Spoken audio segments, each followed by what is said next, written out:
ہمیں جنگ کی دھمکی مت دینا، ہماری تاریخ پڑھ لو پہلے۔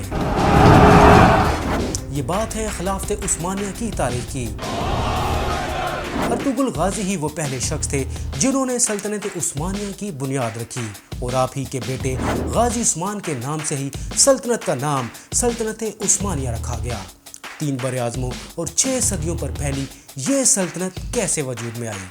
ارطغرل اسلامی تاریخ کا ایک ایسا مجاہد تھا جو خود کسی علاقے یا ملک کا حکمران نہیں تھا، مگر جس نے اپنی ذہانت، دانشمندی، شجاعت اور بہادری سے ایک ایسی سلطنت کے قیام کی بنیاد فراہم کر دی جو آنے والے وقتوں میں جنوب مشرقی یورپ، مغربی ایشیا اور شمال افریقہ کے تمام ممالک تک پھیل گئی، اور جو 600 سال تک طویل عرصے تک قائم و دائم رہی۔ اس سلطنت کا باضابطہ آغاز سن 1299 میں ہوا، اور یہ سلطنت 1918 میں پہلی جنگ عظیم کے اختتام کے بعد بھی 4 برس تک یعنی 1922 تک موجود رہی۔ ارطغرل نے اپنے قبیلے کے چند بہادر اور جاں نثار جنگجوؤں کے ہمراہ اپنی مجاہدانہ جدوجہد کا آغاز کیا، مگر اس کی پرجوش اور ایمان افروز قیادت کے زیر سایہ ترک قبیلوں پر مشتمل ایک بڑی فوج تیار ہو گئی، جس نے بیک وقت ہلاکو خان کی چنگیزی اور بازنطینی عیسائیوں کی فوج کا بھرپور مقابلہ کیا اور انہیں پے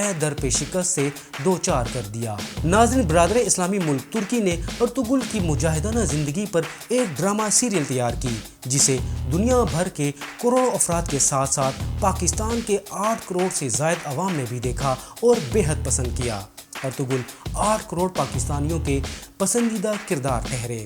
ڈیلی اب تک کی اس ویڈیو میں ہم آپ کو ارطغرل کی زندگی کے اہم واقعات سے آگاہ کر رہے ہیں۔ ارطغرل، جسے تاریخ میں ارطغرل غازی کے نام سے یاد کیا جاتا ہے، در حقیقت سلطنت عثمانیہ کا بانی ہے، مگر عثمانیہ سلطنت اس کے بیٹے عثمان کے نام سے منسوب ہے۔ ارطغرل خراسان کے علاقے میں مقیم قائی قبیلے کے سردار سلیمان شاہ کا بیٹا تھا، جس کی پیدائش 1190 میں ہوئی جب چنگیز خان نے سینٹرل ایشیا کے ممالک پر چڑھائی کر دی اور ہر سو قتل و غارت اور تباہ و بربادی کا سامان پیدا کر دیا، تو سلیمان شاہ اپنے بچوں اور جاں نثار جنگجوؤں کے ہمراہ اس تباہی سے محفوظ رہنے کے لیے اناطولیہ کی طرف نکل پڑا، لیکن ابھی شام تک پہنچا تھا کہ دریائے فرات کو عبور کرتے وقت ڈوب کر جاں بحق ہو گیا۔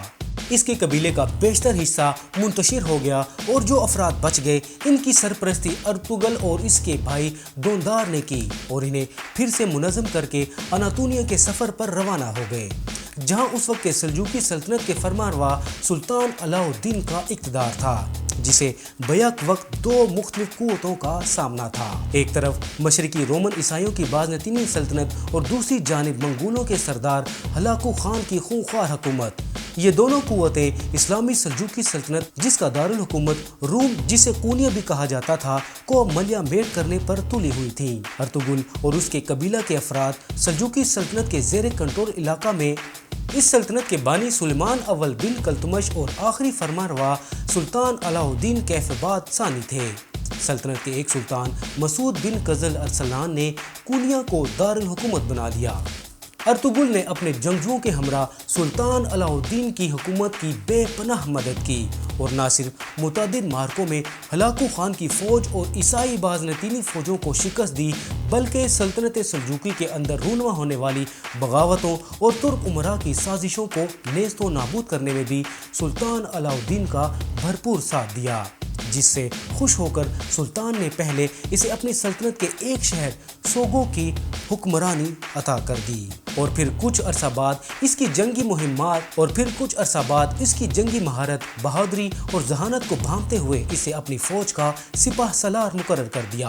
سوگو عیسائی رومی سلطنت کی سرحد کے متصل واقع تھا، اور وہاں ارطغرل کے کئی قبیلہ کے بہادر جنگجوؤں کی موجودگی کے باعث مسلمانوں کو بازنطینیوں کی جنگی مہمات کا مقابلہ کرنے میں مدد ملتی تھی۔ علاوہ ازیں ارطغرل کے زیر نگرانی علاقہ میں راجہ، حصار، پلیج، ایننی وغیرہ قلعے تھے، جہاں خود سرامرائے ترک اپنا قبضہ جمائے ہوئے تھے۔ انہیں زیر کرنے میں بھی ارطغرل کا بہت اہم کردار تھا۔